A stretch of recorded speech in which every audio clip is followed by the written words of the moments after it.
Hello all, welcome back to aroma series. And இன்னைக்கு வந்து ஒரு குட்டி டாபிக் பார்க்க போகிறோம். அஃபாரிசம் 63 to 66. இதில் வந்து primary actions and secondary action பற்றி வந்து சொல்லியிருக்கிறாங்க. 63 அஃபாரிசம் இதை வந்து நம்ம வந்து 2 பார்ட்டாக டிவைட் பண்ணலாம். ப்ரைமரி ஆக்ஷன், செகண்டரி ஆக்ஷன் அப்படின்னு டிவைட் பண்ணலாம். ஓகேவா? First primary action.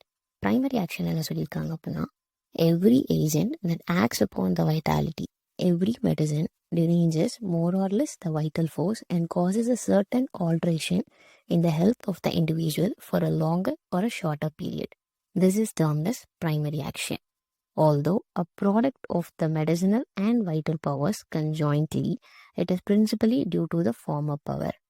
ஸோ இதுதான் வந்து ப்ரைமரி ஆக்ஷன். இதில் என்ன சொல்கிறாங்க அப்படின்னா, ஸோ எவ்ரி ஏஜென்ட், எந்த ஒரு ஏஜென்ட்டாக இருக்கட்டும், மீட் மெடிசன் ஆர் டிசீஸ், இது எல்லாமே நம்ம வைட்டல் ஃபோர்ஸை தான் ஃபஸ்ட்டு அஃபெக்ட் பண்ணும் அண்ட் அஃபெக்ட் பண்ணி ஒரு ஆல்ட்ரேஷன் வந்து ப்ரொடியூஸ் பண்ணுது. ஸோ இது வந்து ஷார்ட்டர் பீரியடாக இருக்கலாம், இல்லை லாங்கர் டியூரேஷனாக இருக்கலாம். இதை தான் வந்து ப்ரைமரி ஆக்ஷன் அப்படி சொல்கிறாங்க. அண்ட் இந்த ப்ரைமரி ஆக்ஷன் வந்து எதனால் வருது அப்படின்னா, not only the medicine but also நம்ம வைட்டல் ஃபோர்ஸும் சேர்ந்து தான் வந்து இந்த ப்ரைமரி ஆக்ஷனை ப்ரொடியூஸ் பண்ணுது. பட் இதுக்கு ஹையர் பவர் வந்து நம்மளோட மெடிசினல் ஆக்ஷனுக்கு வந்து இருக்குது அப்படின்னு சொல்கிறாங்க. Next part secondary action. அதில் என்ன சொல்லியிருக்காங்க அப்படின்னா, to its action our vital force endures to oppose its own energy. This resistant action is a property, is indeed an automatic action of our life-preserving power, which goes by the name of secondary action or counteraction. So இப்போ already ஒரு agent வந்திருக்குது இல்லையா, so இதை அப்போஸ் பண்ணுறதுக்கு நம்ம vital force வந்து அதை அப்போஸ் பண்ணுறதுக்கு ட்ரை பண்ணுது. ஸோ இதுதான் வந்து ரெசிஸ்டன்ட் ஆக்ஷன். இந்த ரெசிஸ்டன்ட் ஆக்ஷன் வந்து லைக் எதுவும் இன்டியூஸ் பண்ணி வர ஆக்ஷன் கிடையாது. இது வந்து ஒரு பாசிவாக ஒரு பவர் வருது, அதுக்கு அகெயின்ஸ்டாக வந்து இன்னொரு ஆக்ஷன் வந்து நடக்குது. லைக் இப்போ எக்ஸாம்பிள் எடுத்துக்கிறோன்னா, ஒரு பெண்டுலம். இப்போ நம்ம ஒரு பெண்டுலம் வந்து ஒரு ஃபோர்ஸ் கொடுத்து அதை வந்து மூவ் பண்ணுறோம்ல, அந்த ஃபோர்ஸ் கொடுக்குறது தான் வந்து நம்மளோட ப்ரைமரி ஆக்ஷன். ஸோ அந்த பால் மூவ் ஆகுது அண்ட் அந்த பால் ரிட்டன் ஒரு ஃபோர்ஸில் வரும்ல. ஸோ அதுக்கு நம்ம எதுவும் ஃபோர்ஸ் கொடுக்கல, அதுவே தான் வந்துச்சு இல்லையா. ஸோ இந்த பாசிவ் ஆக்ஷன் தான் வந்து செகண்டரி ஆக்ஷன் அப்படி சொல்கிறோம். 64. ஸோ இதில் என்ன பற்றி சொல்லியிருக்காங்க அப்படின்னா, primary action and secondary action பற்றி தான் சொல்லியிருக்காங்க இதுலையும். பட் இன்னும் கொஞ்சம் டீப்பர் லெவலில் வந்து சொல்லியிருக்காங்க. ஸோ இந்த அஃபாரிசம் நம்ம வந்து 3 பார்ட்ஸாக டிவைட் பண்ணிக்கலாம். Primary action, secondary counter action, secondary curative action அப்படி சொல்லி 3 இதாக டிவைட் பண்ணிக்கலாம். So first primary action. இதை பற்றி என்ன சொல்லியிருக்காங்க அப்படின்னா இந்த அஃபாரிசமில், ஸோ நம்ம ஆர்டிஃபிஷியல் மாடிஃபிகேஷன் கொடுக்குறப்போ ஒரு ஹெல்தி பாடியில் ஆர்டிஃபிஷியல் மாடிஃபிகேஷன் வருது. ஸோ அப்போ என்ன ஆகுது, ஒரு ப்ரைமரி ஆக்ஷன் வந்து ப்ரொடியூஸ் ஆகுது. அந்த ப்ரைமரி ஆக்ஷனில் எப்படி இருக்குது அப்படின்னா, நம்ம வைட்டல் ஃபோர்ஸ் வந்து ரொம்ப ரிசெப்டிவாக இருக்குது, லைக் ரொம்ப சைலண்ட்டாக இருக்குது, அது எதுவுமே பண்ணலை.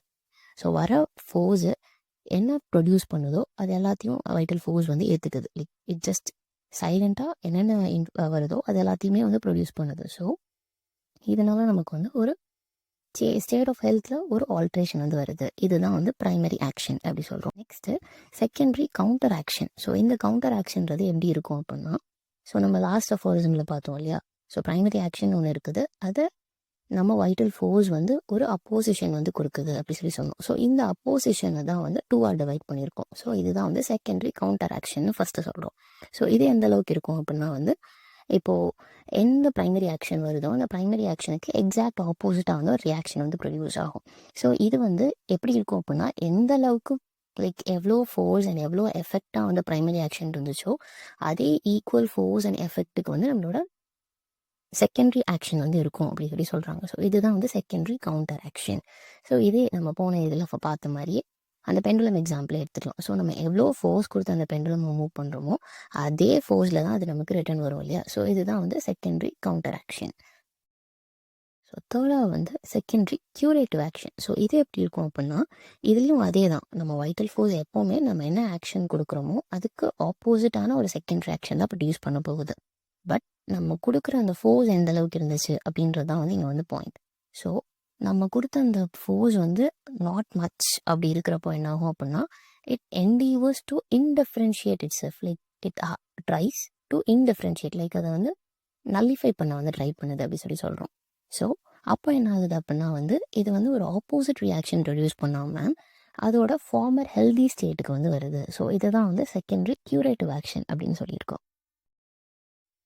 ஃபார் 65. ஸோ இதில் எதை பற்றி சொல்லியிருக்காங்க அப்படின்னா ப்ரைமரி ஆக்ஷன் அண்ட் செகண்டரி ஆக்ஷனுக்கு வந்து நிறைய எக்ஸாம்பிள்ஸ் வந்து சொல்லியிருக்காங்க. ஸோ அந்த எக்ஸாம்பிள்ஸ் என்னெல்லாம் அப்படின்னு நம்ம வந்து பார்க்கலாம். இதில் டோட்டலாக வந்து 8 எக்ஸாம்பிள்ஸ் வந்து இருக்குது. ஸோ ஃபஸ்ட் என்ன சொல்லியிருக்காங்க அப்படின்னா ஒரு ஹேண்டை வந்து நம்ம வந்து ஒரு வார்ம் பாத்ஸில் ஒரு ஹாட் வாட்டர் பாத்ஸில் வந்து வைக்கிறோம். ஸோ அப்படி வச்சிருக்கும் போது அந்த ஹேண்ட் வந்து எப்படி இருக்கும், வார்மராக இருக்கும். ஸோ இதுதான் வந்து ப்ரைமரி ஆக்ஷன். ஸோ அந்த ஹேண்டை நம்ம வந்து வெளியே எடுத்துட்டு அண்ட் ட்ரை பண்ணிடுறோம். ட்ரை பண்ணிவிட்டு கொஞ்சம் நேரம் கழிச்சு அது என்ன ஆயிடும் அப்படின்னா வந்து கோல்ட் ஆயிடும். அண்ட் ஈவன் அந்த இன்னொரு ஆர்மை விட இன்னுமே கோல்டர் ஆயிடும். ஸோ இதுதான் வந்து செகண்டரி ஆக்ஷன். நெக்ஸ்ட் எக்ஸாம்பிள் என்னது அப்படின்னா வந்து ஸோ ஒரு வைலண்ட் எக்ஸசைஸ் வந்து ஒருத்தவங்க பண்ணுறாங்க. ஸோ அப்போ வந்து என்ன ஆகும், பாடி வந்து ஹீட் ஆகும். ஸோ இதுதான் வந்து ப்ரைமரி ஆக்ஷன். ஸோ இந்த ப்ரைமரி ஆக்ஷனுக்கு செகண்டரி என்ன ஆகும் அப்படின்னா உங்கள் பாடி வந்து ரொம்ப சில்லினஸ் அண்ட் ஈவன் ஷிவரிங் கூட வரலாம். ஸோ எந்த அளவுக்கு ஹீட் ஆகிருக்கோ அதுக்கு எக்ஸாக்ட் ஆப்போசிட்டாக வந்து ஒரு ரியாக்ஷன் வந்து கிரியேட் ஆகும். நெக்ஸ்ட் தேர்ட் எக்ஸாம்பிள் என்னதுன்னு பார்த்தோம் அப்படின்னா வந்து ஸோ ட்ரிங்கிங் ஒயின்னால பாடி வந்து ஹீட் ஆகுது. ஸோ இது வந்து ப்ரைமரி ஆக்ஷன். ஸோ இதோட செகண்டரி ஆக்ஷன் என்ன ஆகும் அப்படின்னா வந்து அண்ட் அவங்களோட எவ்ரி பிரெத் வந்து கோல்ட் ஆகிடும். ஸோ அவ்வளோவுக்கு வந்து எக்ஸாக்ட் ஆப்போசிட்டாக ஒரு ரியாக்ஷன் ப்ரொடியூஸ் ஆகுது. நெக்ஸ்ட் வந்து ஒரு ஆர்ம் வந்து நம்ம வந்து ஒரு கோல்டு வாட்டரில் வந்து டிப் பண்ணுறோம். ஸோ அப்போ என்ன ஆகும், பேல் அண்ட் கோல்டராக இருக்கும். அண்ட் அந்த ஹேண்டை நம்ம வெளியே எடுத்துடுறோம். ஸோ அது வந்து ப்ரைமரி ஆக்ஷன். ஸோ வெளியே எடுத்ததுக்கப்புறம் என்ன ஆகும், வார்ம் ஆகும் and even still hot and red and இன்ஃப்ளேம்டாக கூட ஆகிடும். ஸோ இது வந்து செகண்டரி ஆக்ஷன். நெக்ஸ்ட் வந்து ஒரு ஸ்ட்ராங் காஃபி குடிக்கிறதுனால ரொம்ப லைவ்லியாக வந்து ஆகுறாங்க. ஸோ இது வந்து ப்ரைமரி ஆக்ஷன். பட் அதோட செகண்டரி ஆக்ஷனாக என்ன ஆகிடும் அப்படின்னா ரொம்ப ஸ்லக்கிஷ்னஸ், ரொம்ப ட்ரௌசினஸ் வந்து வந்துடும் அப்படி சொல்கிறாங்க. ஸோ இந்த ஸ்லக்கிஷ்னஸ் ட்ரௌசினஸை வந்து ப்ரிவென்ட் பண்ணோம் அப்படின்னா இன்னும் ஒரு ஸ்ட்ராங் டோஸ் ஆஃப் காஃபி குடிச்சாதான் இது வந்து சரியாகும். ஸோ இது வந்து இந்த இடத்துல பாலியேட்டிவ் அப்படி சொல்கிறாங்க. நம்ம வந்து ஓபியம் கொடுக்கறதுனால அவங்க வந்து ஸ்லீப் வந்து போகிறாங்க. ஸோ இது வந்து ப்ரைமரி ஆக்ஷன். பட் இதோட செகண்டரி ஆக்ஷனாக என்ன ஆகிடும் அப்படின்னா அந்த நெக்ஸ்ட் டே வந்து அவங்களுக்கு வந்து இன்னுமே வந்து லாஸ் ஆஃப் ஸ்லீப் வந்து வரும் அப்படின்னு சொல்கிறாங்க. ஸோ ஓபியம் கொடுத்து ஒருத்தவங்களுக்கு வந்து கான்ஸ்டிபேஷன் வருது. ஸோ அது வந்து அதோட primary action. So secondary action என்ன ஆகும் அப்படின்னா உங்களுக்கு வந்து டயரியா வந்து ப்ரொடியூஸ் ஆகும் அப்படின்னு சொல்கிறாங்க. ஸோ சிமிலர்லி நம்ம வந்து பர்கேட்டோஸ் கொடுக்குற கான்ஸ்டிபேஷன் வந்து அதோட செகண்டரி ஆக்ஷனாக வந்து ப்ரொடியூஸ் ஆகும் அப்படின்னு சொல்கிறாங்க. ஸோ இதே மாதிரி தான் எவ்வளோ நம்ம லார்ஜ் டோசஸ் ஆஃப் மெடிசன் கொடுக்குறோமோ அதோட ப்ரைமரி ஆக்ஷனுக்கு எக்ஸாக்ட்லி ஆப்போசிட்டாக ஒரு செகண்டரி ஆக்ஷன் வந்து ப்ரொடியூஸ் பண்ணுவோம். அண்ட் இந்த செகண்டரி ஆக்ஷன் வந்து நம்ம வைட்டல் ஃபோர்ஸ்னால ப்ரொடியூஸ் ஆகுது அப்படி சொல்லி இந்த அஃபோரிசமில் சொல்லியிருக்காங்க.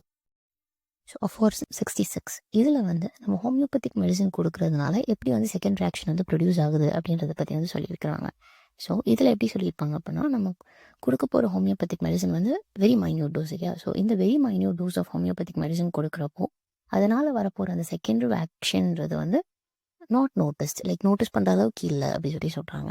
ஸோ நம்ம கொடுக்க போகிற எவ்ரி ஸ்மால் டோஸ் ஆஃப் மெடிசனுக்கு கண்டிப்பாக ஒரு ப்ரைமரி ஆக்ஷன் அப்படின்றது வந்து இருக்கும். அண்ட் இந்த ப்ரைமரி ஆக்ஷன் வந்து நம்ம ஸ்மால் டோஸாக கொடுக்குறதால ரொம்ப மைன்யூட்டாக தான் இருக்கும். ஸோ இந்த மைன்யூட் ஆக்ஷனையுமே வந்து ஒரு அட்டென்டிவ்லி அப்சர்விங் ஃபிசிஷியனால் கண்டிப்பாக நோட்டீஸ் பண்ண முடியும் அப்படின்னு சொல்கிறாங்க. ஸோ இதுக்கு வந்து நம்ம வைட்டல் ஃபோர்ஸ் கொடுக்க போகிற செகண்டரி ஆக்ஷன் வந்து எந்த அளவுக்கு இருக்கும் அப்படின்னா just what is necessary to restore it to health, அந்த அளவுக்கு மட்டும் தான் அதோட செகண்டரி ஆக்ஷன் வந்து இருக்கும் அப்படின்னு சொல்கிறாங்க. Hope you all understood the aphorisms, and if so, do like it and share it with your friends. And if you have any suggestions, do let us know about it in the comments below. And until then, it's Dr. Manian signing off. Tata bye.